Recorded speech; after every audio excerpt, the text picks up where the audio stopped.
Today, we're going to learn how to double sales as fast as humanly possible. Last episode, we talked about the principle of money models, Alex Hermos's book, which, by the way, we still have free copies for you. Thank you so much for the response. We've been getting messages left and right. And you can go and you can claim yours in businesscreator.club. Click in on the opt-in, and then on the second page, you'll see kind of like what the membership includes. We do have a free 30-day trial if you type money models, and we'll send you the book as well. You don't have to pay for that. And then if you don't like it, that's still okay. We're still friends. We would love for you to kind of experience our world of Content is Profit. Anyways, that's why I want to show you today's episode. It comes from the Content is Profit VIP Vault, but is more relevant than ever. Today's guest is an absolute force in the business world. She is a CEO of Chet Holmes International and author of the updated edition of the legendary Ultimate Sales Machine. I've had the privilege of working with her and her team for over 2 years, and I've seen firsthand at events how entrepreneurs and business owners get emotional thanking her for how her book has transformed their companies and lives. She shared the stage with icons like Tony Robbins and Russell Brunson and helped brands like Disney and Marriott achieve explosive growth. If you combine these two books, I'm telling you, you will be unstoppable. That is definitely my focus for the next 90 days. So that's why today I'm stoked to bring you this conversation with actionable steps to double your sales quick. Please welcome the one and only Amanda Holmes. Yeah, so I've spent the last 4 years working on the new edition of my father's beloved Ultimate Sales Machine, and I thought we weren't going to be able to do it in time. Everything came up that it wasn't going to happen, and then just about 10 days ago, we found a way to make it happen where we could open up so that people can sign up to get the pre-sale for that beloved new edition book. That's right. And by the way, for those listening in our platform at the moment or looking at the video, we have it right here. It's called the Ultimate Sales Machine. They call it the Red Bible for a reason. The first time that we read it, I mean, Fonzi, Amanda was like, please, Fonzi, you need to bring the copy, like your copy of the book. And for those listening right now, I want to describe a little bit. There's a bunch of notes in it, highlights, but the best part is like there's like 400 tabs and every tab is this amazing value piece of content that serves at the time it served us in the business. So how many businesses has the book helped so far? Do you think, Amanda, that this has? Oh, well, you said it in the intro. We got to repeat it again. Hundreds. Yeah. Wow. Hundreds of thousands of businesses. It's been a true blessing, and what a great legacy that has been able to carry on past even my father, right? So today is the 10-year, it's been 10 years since my father passed today. So imagine, so many people think about their legacy as they get into the sunset of their lives, and how can you leave something behind for all of those that know you or love you? And this is such a beautiful gift, because for years I didn't put any marketing dollars behind this book, and yet it sold, post his passing, tens of thousands of copies just by word of mouth. Mm-hmm. The power of how many people love that book. It's such an honor and a privilege to be able to carry on that mantle and that legacy, because it's another way that my father lives on, in every person that takes it and, puts another bookmark and then goes into their business and actually implements something and sees results. So it's a really wonderful thing. Absolutely. Yeah. That is actually how this book got to my hands. I've seen it in so many lists of entrepreneurs, and these are my top books that you should read. And the Ultimate Sales Machine almost always makes it in that list. And me personally, when I was reading this, a lot of business books are kind of like they write around one simple idea, and then the whole book is just kind of like very repetitive. This whole book, like my brother said, is a Bible, right? And for those religious ones, the Bible has like multiple books. Well, this is literally like every chapter is like its own little book with its own little goodness and message. So therefore, all the freaking tabs, you know. I remember when I was doing this, like I have like multiple rows because I will get all the way to the end and I was like, oh well, I have to keep putting new tabs in there, and I was a little bit embarrassed, like, oh man, like did I highlight way too much? And then I was like, no, it's just simply that freaking good. There's so much gold in it. So I'm very excited actually to read the new version, the revised version, and probably add as many tabs as this one or more. So, I mean, we often talk on the show, obviously the power of publishing, right? And you just mentioned it with a resource, right? An asset like this for everybody to have in their library. But I'm very curious, right? Like why do you decide to revise it and to add to it? Because it's not the same. This has been elevated quite a bit and it's pretty amazing, right? We talked in the headline, the state of business 15 years ago versus today. And this, I'm excited to dive into that. So why that decision to upgrade, right? Something that has worked for many, many years. So that's a good question. So Penguin had been asking me for years to redo the book. And I looked at it and I could never touch that. Like not in a million years could I touch how brilliant that is. Mm-hmm. So then eventually I ended up saying yes, and I will tell you why, but I will also tell you before I tell you that then I went out to our following. There's numbers counting down. Yeah. We're good. Okay. We're good. I'm like, we're going away. Okay. So I went out to the social media following and I said, I'm about to do the new edition of the book. What do you want to see in it? Tell me. Right. And multiple people replied back, don't change it. It's perfect. So that stuck with me as I thought about, oh my gosh, what do I do here? And so my father passed of leukemia. He got diagnosed with cancer and we battled for about a year and a half. And he spent about 352 nights in the hospital, and not one did he spend alone. So it was between my mom, my brother, and myself. We all pulled all-nighters because he would have these night sweats. So we'd be up with him all night. And yeah. And it's kind of shocking to think because my father was very much a world traveler, public speaker around the world, very high esteemed in that fact. And he was also 6'4", so a very tall man. And when he walked into a room, he was larger than life, right? So while he was there in the hospital, he was running 12 companies from his hospital room, like the most productive cancer patient you've ever seen in your life. And he ended up getting the bone marrow transplant. And before that, they basically take away your full immune system. And so you're sitting, you have to isolate. You have to be quarantined in that room and you can't leave that room for 2 months. He stayed in that little room. And I'll never forget this moment. I walk in about to start my shift with my dad, and he's sitting next to the window and he's just staring out. And I walk up to him and he goes, for all the wealth that I've amassed, nothing can buy my way out of this hospital room.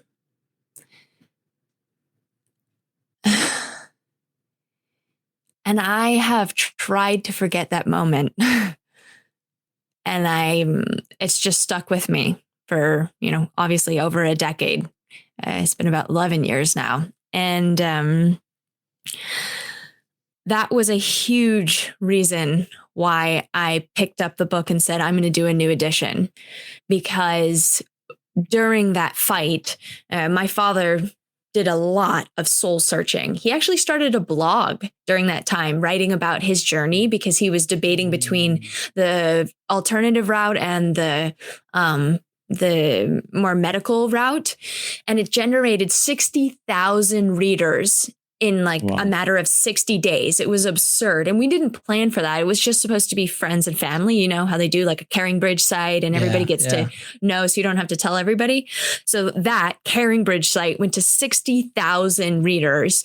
And it got to a point where people were really heated. So we ended up turning it off. But he learned a lot during that time and he really changed his whole modus of operandi.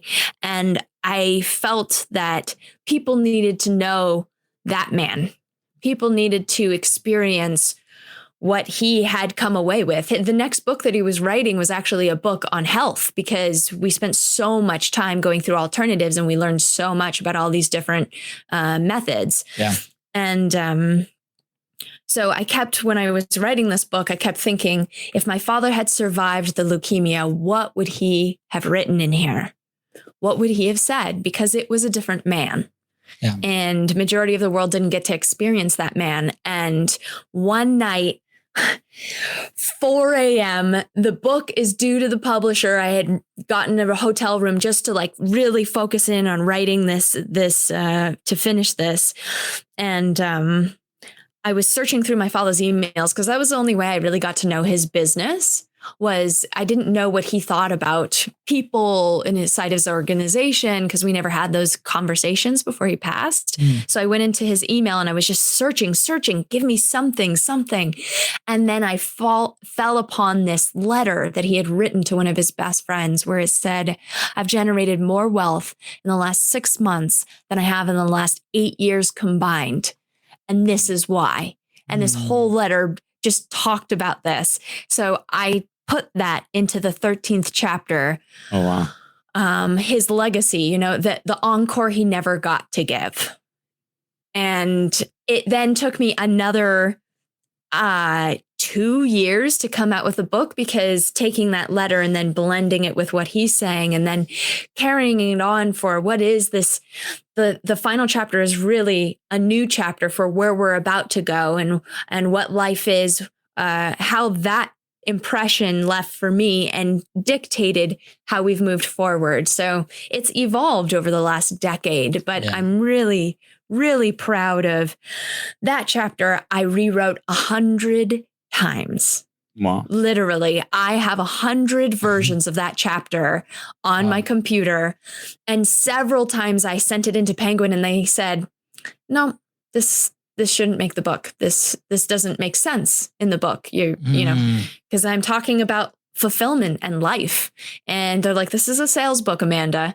So it took so many iterations until it is what it is today. And I was just reading the final to send it in for print. And every other time I would read the book and make edits, I would continually edit it and edit it and edit it. Anybody that's ever tried to write a book, I mean, you can edit until the cows come home. It's like something that I did for years. But the final time, I was getting to chapter 12 and I was finishing it up and tears were already coming down my face. And I cried all the way through chapter 13. But it finally felt like, oh, yes, my masterpiece is done. Yeah. I wanna acknowledge and celebrate that moment and that story. I know that that's not very easy to share. So thank you, because what that would mean for a lot of people, it's the world, right? Like we're evolving. Like we talked about the state of business in many ways, internally, right? CEOs and people, we have to take care of ourselves in many ways as well. And what you guys, or what you added to the book, really resonates and really helps people in that. I've been blessed to be a part of some of the things that we've done in the last few months to expose our community and the people into this framework, this strategy, the way of living, right? And it has been wonderful. The feedback has been incredible, and it just warms my heart. The fact that you made that very tough decision to share initially that story and then rewrite it 100 times, right? That's like, who does that? Just you, Amanda. And this is awesome. It's so worth it, right? So I really encourage everybody to obviously read the full book first. Don't go to chapter 13 first. Read the whole thing. And then that's just going to be amazing. But so I want to really celebrate the fact that you decided to share that story. I know it's not easy for a lot of people, and especially when we talk about publishing, right? Those are like the things that we have to make peace with and be very brave to help others at the end of the day, like where you're serving so many by doing that. So thank you. Fonzi, any thoughts? Well, I'm curious, did Penguin accepted that because of the 100 times you wrote it and you were like persistent, like this must be in the book? Or what That's was funny it? that you say that. So I finally, they were like, it should be what is it? Like what's not the opposite of a foreword? It's like afterthought or something, like after the book, this is something, acknowledgements or something. And that's what it should be. And then my book strategy guide, genius fairy, Julie Eason told me nobody reads the afterthought. Don't put it as the afterthought. It has to be chapter 13. I'm like, okay. And so then I rewrote one that was specific to what the publisher was asking for, or what Penguin was asking for, and they approved it. I finally got the approval that should be in the book. And I sat on it for about 3 months, and I just felt wrong about it. I just felt like I had lowered my bar of excellence to appease what my publisher wanted. And I mean, they know better, right? They're great at books. They're one of the biggest publishers in the world, right? Yeah. So I respect what they were saying and why they were saying it. There's a context here, and there's a whole book talking about something completely different. But then on February 13th, which is my father and my birthday, we share the same birthday. I had done a whole strategy session the whole day before, and I stayed up all night, and it just downloaded what chapter 13 should truly be, living to my greatest potential and not just the bar of what's approved. And I rewrote the whole thing. I showed it to Julie the next morning. She's like, that is it. Yes. I sent it off to the publisher, and they went, yep, we approve this.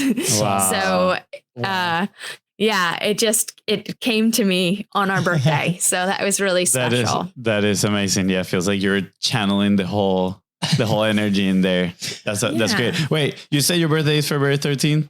Isn't that your wife's birthday too? Yeah. We Are you serious? Yeah. I was like going in my head. I'm like, I think I've mentioned this to her, but yes, very small world. It's amazing. Crazy. So I would never ever forget either birthday. So, there you go. Yeah. That's so funny. Yeah. That is a very funny. I know. Moment. I'm like obviously like surprised of this, but going away from my personal life. Amanda, we obviously talked about the state of business, right? So obviously this book deals with very serious issues, right? And very serious things that CEOs have to be very aware. And the cool thing is, yesterday we were in a call with Ted, right, who's part of the team, and he mentioned something that resonated big time. It's like, this book is like about it. It's all about taking action, and it tells you really this roadmap. There's a lot of material out there, right? That just like, it might be fluff, might not be fluff. They might explore like one idea, right? But at the end of the day, it gives you probably nothing, no roadmap to do it. And it's up to you to actually go and try to figure out. This thing is like, it tells you exactly how to do it, why to do it, like all these amazing stories. And people have gotten so many amazing results. Yeah, it's an instruction manual for sure. It's literally, people don't have to go read anything else. Like they do this and we talked about the pig-headed discipline last time. And, with that in mind, right? Like, how do that then compare in the industry from 15 years ago versus today? And why should people be paying attention to this? Yes. So I'll give you an example. Chapter 7 is the 7 Musts of Marketing chapter. And it started with like, here's what you need to do about radio, television, and billboards. And I went, oh gosh, Dad, this was like before the internet. This is when the word websites was 2 words. I even put it in my foreword. I'm like, oh boy, wow, can you believe websites became 1 word over the last 15 years? But when we look at the span of time of what has happened with marketing, so for a half century, the only true innovations that happened in marketing was radio to television.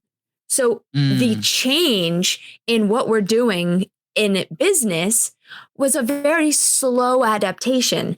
Then you look at the last 15 years, and we went from, so 15 years ago, the average business had 7 different marketing mediums that they would market on. Today, oh my gosh, it's 13 different marketing mediums, 5 social media platforms, and 3 paid advertising. So we're doing double the amount of work because every day a new medium is popping up. It took 30 years for radio to get to 50 million users. Wow. It took television 13 years to get to 50 million users. It took Facebook 4 years to get to 50 million users. And I think this is hilarious. Pokemon Go took 6 weeks to hit 50 million users. Yeah. Wow.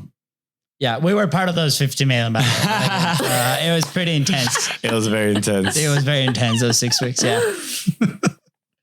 So the rapidness of how a new medium can come to play is very quick, right? So because of the internet. So what we did, chapter 7 was like, chapter 7 in itself is a whole new book, basically. We had to completely redo that chapter and how it flows because it can't just be about billboards.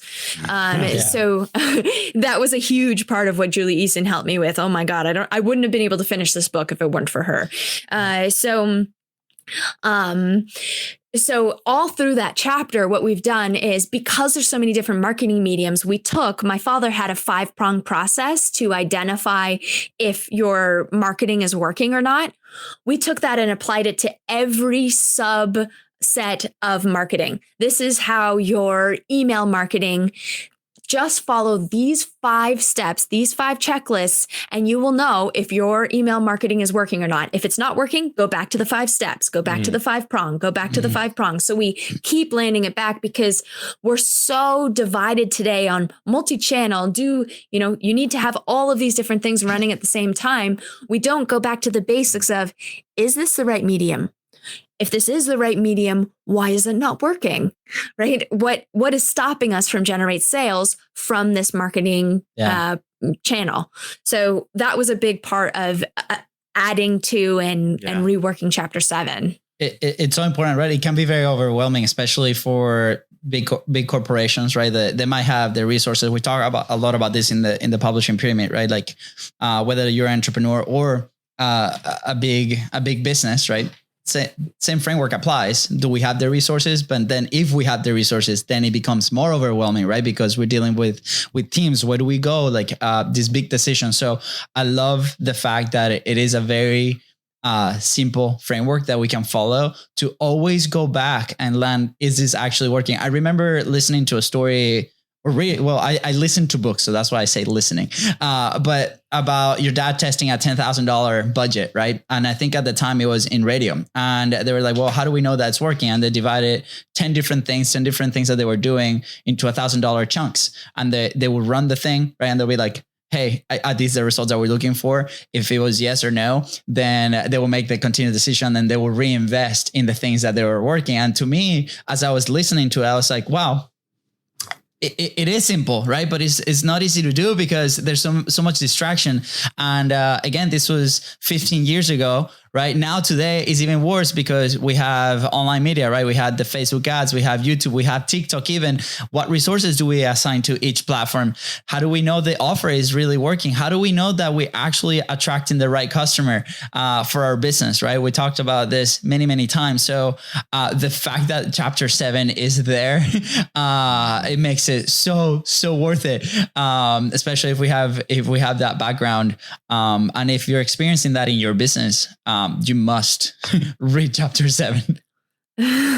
Well, that's a great segue to chapter 4. If you don't allow, if it's okay, can I go? Absolutely. So there are about 8 billion people in the world today, population, and yet there are 4.75 billion pieces of content posted on Facebook alone every single day. We post half the world's population on Facebook in content. 15 years ago, that wasn't really the case, right? Yeah. And that's not even counting what's on Instagram, which is 500 million posts happen on Instagram every single day. So we went from only the elite could get a message out to the world, right? Only the people that had a platform. Today, everyone has a platform. There's 3.8 billion social media pages today. So we've gone from competing with just the elite that could pay for radio and television to everyone and their mother, their grandmother can post, their child, a baby can post, a dog has its own social media page. I mean, everybody has content, but the difference is that 50% of content online is deemed useless, and 40% of the content that's posted for a business actually hinders your sale. It reduces the likelihood of somebody purchasing. So we have gone from, okay, I'm going to post content because it's an organic way and I have the ability to have so much of a reach without spending money. Such an amazing concept. And yet we've forgotten the framework for why content will generate sales, which is what we want. Absolutely. Essence, right? I remember when we first imagined the show, we're like, okay, the path to the frictionless sale, right? And there's so many elements, right, that we've discovered along this journey, 300 plus episodes, right? And when I first saw the book, right, the title, The Ultimate Sales Machine, and it just goes back. It reminded me of the story of when we were growing up, our mom was a math teacher, right? So I will go out and I will ask her, be like, hey, mom, what's the answer to this equation? And she'll be like, let me tell you something. And then she'll sit me down in front of a whiteboard and she'll like go back and revisit like the principles and foundations of what we needed to talk about. Yeah, she was like, when math first started, and you're like, oh, here we go. But now that we run a business and now that I've seen firsthand with the companies that we help at CHI, right?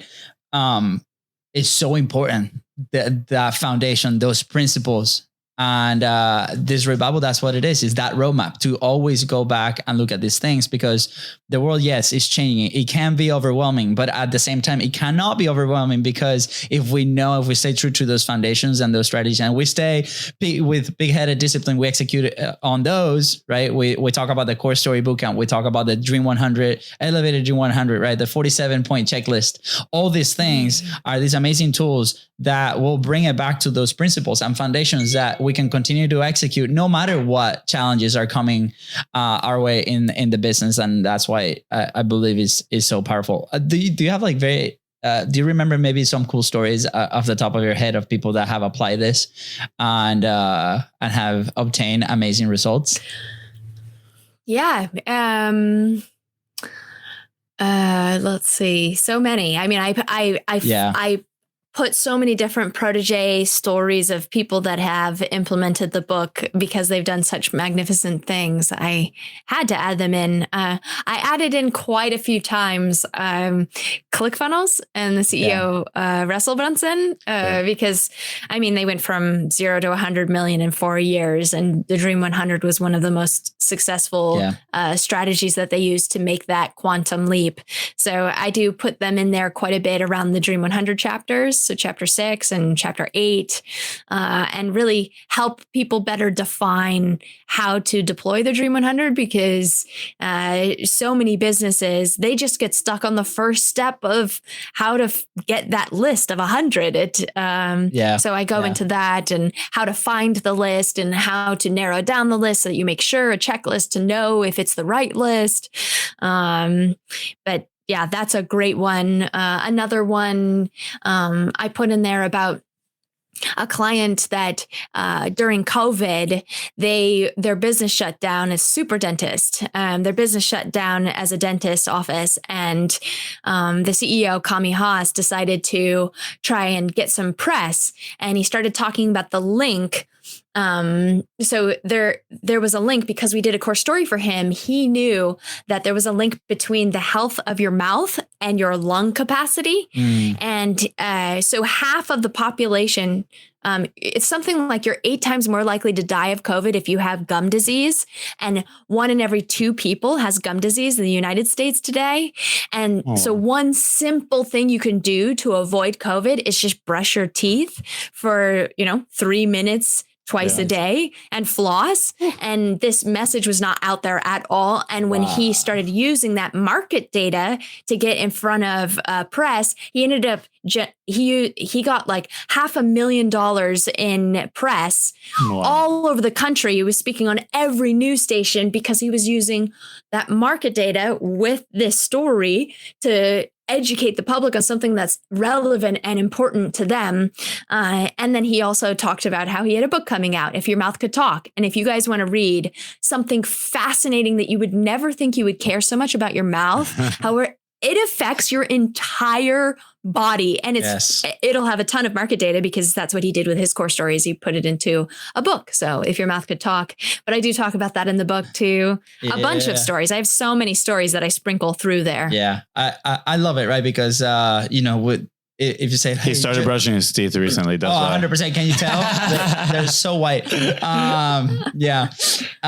But we often mention, hey, just imagine, right? Just imagine. And I think those stories are so important.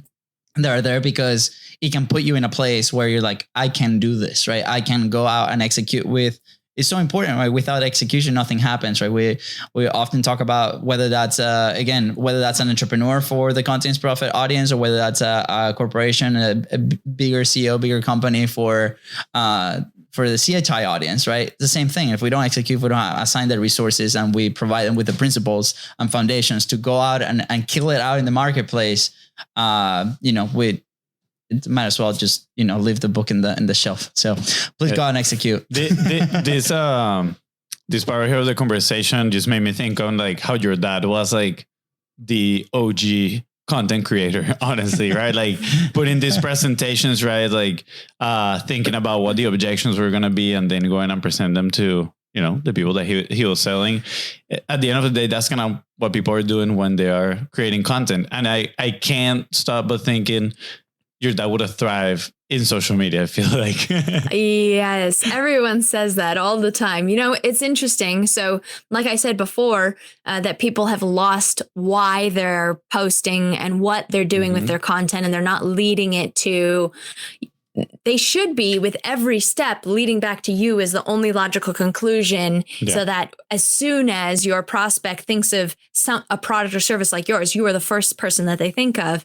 But the lines between marketing and sales have really blurred, especially in the last 15 years, because now because of e-commerce, right? More businesses, more marketing departments are being responsible for sales because we're creating digital salespeople, right? With different funnels that you have that lead you from a page to get you to upsell, to get you to cross sell, and then educating along the way. I put in here in the book as well that Amazon has killed the traditional sales breath salesperson because, the traditional commissioned breath salesperson. Because 97% of prospects don't want to be pushed, feel that salespeople are too pushy today. And it's because of Amazon, right? 50% of e-commerce, 50% of sales on the internet come from Amazon alone. Just them. And then everyone else is another 50%. So what has Amazon done? It's taught us that we can buy without the need for a person. That's why there's so much tension between prospects and salespeople. So you have marketers trying to sell more online, and then you have salespeople having to market themselves more online.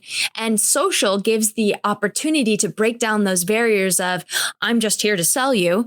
No, you get to know the person. They start educating. It's your opportunity to educate. And when you think of the 7 steps to a sale, the first 2 are establishing rapport and finding the need.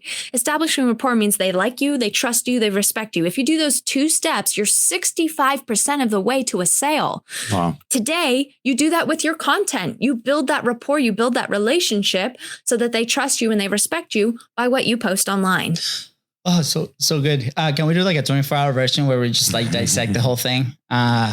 Which, by the way, if you go listen to to Amanda's podcast, please. We're going to link it right below, because over the next few days, every single day, there's going to be a piece of nugget that's going to come out your way with all this amazing information on how you can implement it. So super awesome.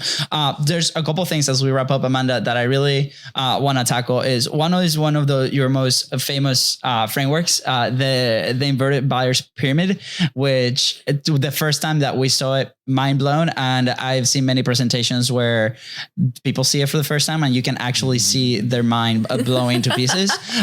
So do you want to dive into that just a little bit and maybe explain what it is? Yes.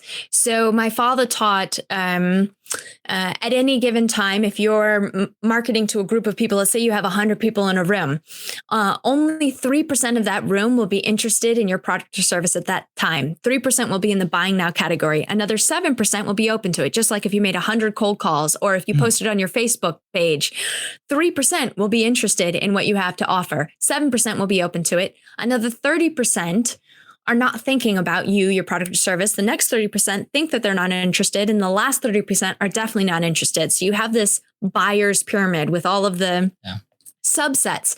And he did that to say that if you are just talking about your product or service, you're only reaching that 3%, and all of your competitors are reaching that 3%. So what we did, as Julie Eason and I were working on this book, we took that pyramid and we flipped it upside down, because business has flipped on its head. And we described how we have helped more companies become number one in their industry than anyone else. And it's following this framework. And it all comes back to core story. You know, people, when they read the book, they go, oh, I love that market data thing. I love how that's blended with story, because we think in stories. Back to the beginning of time, right? We've taught our history and story. People can remember what happened on the Netflix show 3 weeks ago, but they can't remember what happened in a meeting last week. Yeah. But our society is based on the power of science. We believe in the utter legitimacy of science. So your story can only be legitimized by the backing of solid research.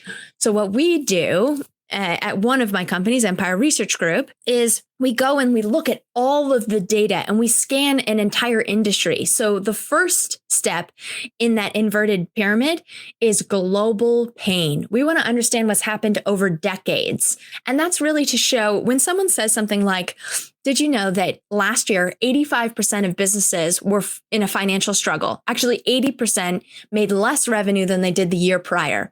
It sets me up as an expert. Oh, this person isn't just talking out there, they're actually saying something, seems like they know what they're talking about. So you want that global pain to really catch the entire buyer's pyramid, regardless of if they're interested in your product or service or not. Then we get into targeted pain. So targeted pain is what keeps your prospect up at night, because it's not generally, majority of the time, it is not your product or service. As much as you think that they care about that and that's what's keeping them up, it doesn't. It isn't. Only maybe that 3%. So what keeps them up at night? And if you can articulate their pain better than they can, they believe that you have the solution. So you are just expressing to them that you truly, I get you. From that, they would just say, wow, you really understand me. And from there, then we get into the solutions portion. So global pain, targeted pain, solutions. Solutions is just setting you up as an expert in your field if you give something valuable. And it's a part and a piece that maybe isn't exactly, this is my product, this is my service, and this is what I do. So what can you do to add value to that person? Then the difference between content marketing and what my father taught, which is education-based marketing, which is about being a strategist versus just a tactical, I'm just going to post something online and, we'll see what it does. So that step is different in this second to last step, which is resetting of the buying criteria. All through this education, you should be teaching them so that they're thinking of only you as the possible logical conclusion. So what do you have to do? Because if you do all of those steps and then you don't reset the buying criteria, you're educating your prospect to lead them straight to your competitor. So you have to make sure, this is a critical point, that you educate them on everything that they'd need to know to purchase a product or service like yours.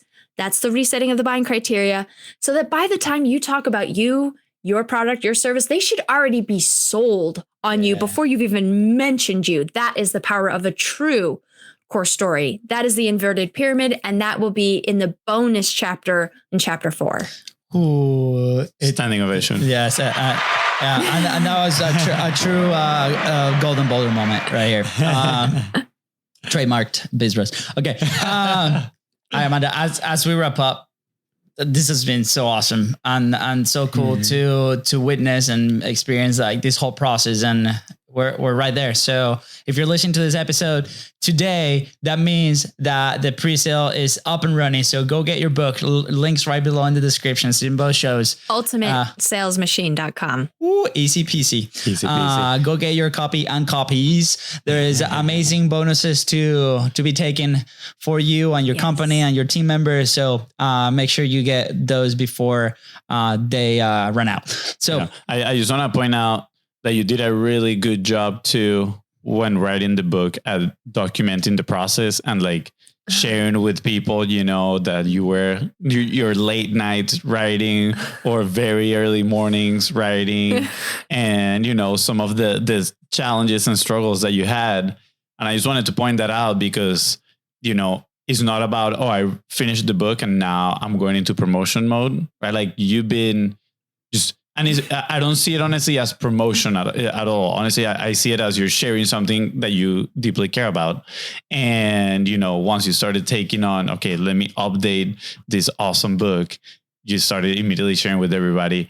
And you've brought so many people throughout that journey. So now people are eager to get their hands on this book. Everybody's like, enough already. Could you just post it? It's been 4 years of watching you write it on every plane, train, and automobile. We get it. We get it. Yeah. So, but it is cool because now you see how much work it took, right? Yeah, it's not just, it definitely increases the perceived value of it. You know, it's already extremely valuable. But now, you know, by knowing all the work that was behind it, it makes it even more special. So I'm very excited to grab by the way, I just want to show you this, Amanda, for those listening. I'm just showing like a stack of them in here. Like this is like the one book that we actually like send out to like our people and community and because it's so amazing. And we can't wait to get my hands into that pre-sale. Now, bonus story. We talked about this. Well, first I want to celebrate the fact that over these last 3 years, you've developed this amazing voice in this space, right? And it was quite a bit of a process. Maybe we can do another episode just on that. But I really like you mentioned there's a funny story involving ClickFunnels and a virtual party and writing a bull or something. So yeah, maybe this is a treat for the audience today. So I was at an event of ClickFunnels recently, and every time he would like break off and say, okay, now work on your funnel. And everybody would sit and they would do workshopping and work on their funnel.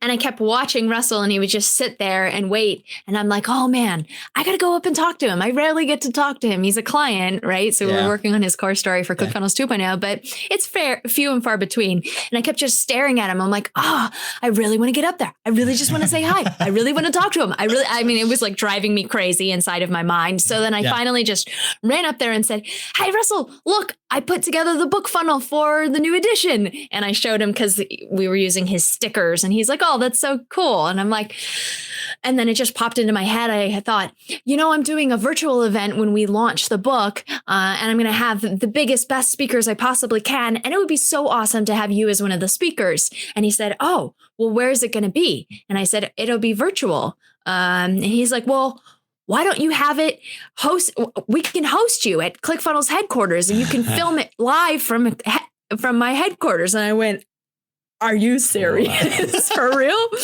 So oh my God, I was like a giddy little child. But so that is for every person that gets the pre-sale version of the book. You also get a ticket to that virtual launch party, which will happen for a much smaller group of people. So and cool. I'll have him. And then also Jay Abraham also agreed that he will be there. I still am filling the slots for the 2 others that will be there, but it's going to be a great party. I took a pic of that on that list and oh my gosh, yes, please go ahead and buy it like now. Because it's going to run out. Those spots So much value, not just the fact that Amanda's there launching this amazing resource and book for many years to come, but also the people that say yes to doing something like this, Jay Abraham, Russell Brunson, legends, right? In the marketplace, in the right now in the business world. So super excited. Thank you for sharing that story, Amanda. Fonzi, anything else? No, thank you so much. Yeah, for sharing everything, for putting so much love and effort into the new version of the book. I'm sure it's gonna change a lot of people's lives and get them all pumped up. I remember when I finished reading this book, I was like, honestly, as I was reading it, I was like, this is what I need. Like, this is what I need to do now. Right. Even chapter 1 with like time management, I was like, this is perfect because my time management skills are it's not the best. I feel like you need to reread it again. Okay. Amanda, anything else that you want to add? There is one little thing. So so normally a foreword would be to the reader. You say, "Dear reader," right? And I had written many versions of "Dear reader." And then when I had my first session, because I needed a coach to help guide me finishing this. So Julie Eason was that for me, guiding me through just pulling. I would call her a genius extractor. She just pulls out whatever genius you have in the moment. It's just kind of a mess of thoughts in your head until she helps you plan it out and get it into something clean and clear. Yeah. But we had that first meeting and she sat me down and she said, I think that the foreword should actually be "Dear Dad." And I heard that and I went, no, like immediately, like it was like guttural, like out of like an instant resistance to no way would I ever want to do that. And so over a couple of minutes, I was like, well, okay, I have hired you to be my guide, so I should listen to you. And this is our first meeting together. So to say no to the very first thing you asked me to do is kind of not being a good student. And I pride myself on being a good student. So I will do it as an exercise. It won't go in the book. That was my answer. And she went, okay, she could tell I was very upset about it.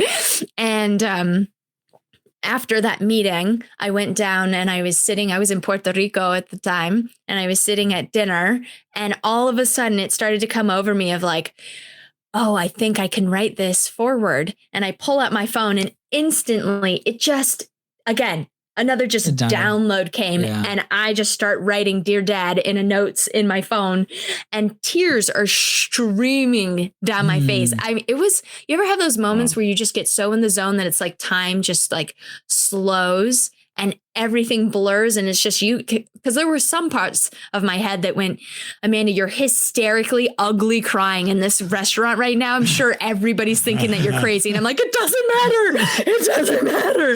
And this whole foreword just like flowed out of me in one foul swoop. And, it's a letter that I never told my dad. And there's some parts that are really raw and really honest. And it's not all sunshine and rainbows. There's also some anger in there, but then there's also a lot of gratitude and honoring. And so I will say that I might have made some grown men cry, and it's kind of a strange way to start a sales book, but you know what? It's just a part of my heart and my soul. And I think people will resonate with that because sales should be about your heart. Yeah. I mean, I'm listening to this and I'm like, I haven't even read it. I'm like getting watery eyes. I can't even imagine. I'm definitely going to cry when I read that. And if you're a dad, it's even worse. Like in the best way possible. But yes, it is incredible. I've seen firsthand the effect of that foreword. And obviously, again, very grateful that you decided to make that decision and make this book your own as well. So